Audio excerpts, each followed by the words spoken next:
week because I had quite a few other non-writing things on, and when that happens, I try to minimize the other non-writing things that are going on in my life so I still have enough writing time.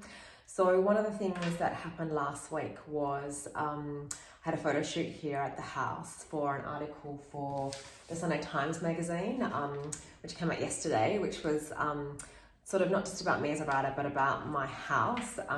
My kids are really excited because the article mentioned their name, so now they think they're famous, and their pet chickens got a photo. So they thought that was like a great article. Who needs to hear about my books when you've got pet chickens? So that, a photo shoot, this probably takes about an hour with the interview and the picture taking, etc. So that takes a chunk of time out of a writer's day. And then I also went down to Margaret River Writers Festival on the weekend, which was lots and lots of fun. Probably my favourite writers festival I've been to, actually. And I said jokingly, I want to try and work out what I need to do to get invited back there every year. So again, that takes a bit of time sort of preparing and getting ready for that. But it was a hugely worthwhile experience. I met lots of great readers. I was a bit nervous because the book's been out for over a year now, and I thought maybe nobody would be that interested in coming. But my readers are lovely, and there was lots of people there to make the session really fun. And Gillian O'Shaughnessy interviewed me, and she's just a marvellous interviewer. So I was very, very lucky.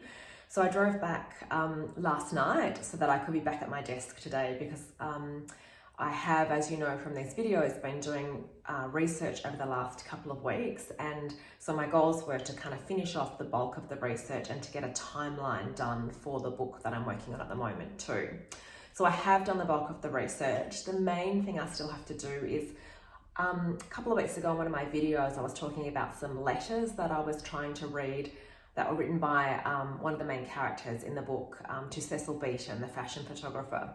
And her handwriting was really hard to decipher. Anyway, by the time I got a few letters in, I started to be able to easily understand her handwriting and work out the letters quite easily. But now I've also found a stash of letters that she wrote to a Romanian princess, Princess Marthe Bubescu, who is also a French novelist. And these letters are all written in French.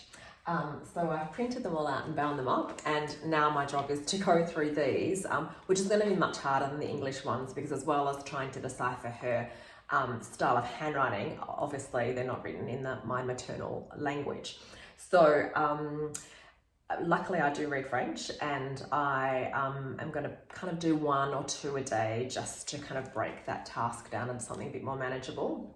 But that's kind of the last really big research chunk that I've got to do. I've still got a few other little books to read, but I feel like I know the subjects now and I can get back into rewriting and doing my draft. So what I've got up here on the screen is my timeline. A couple of weeks ago I mentioned I use a program called Eon Timeline to do timelines for my books.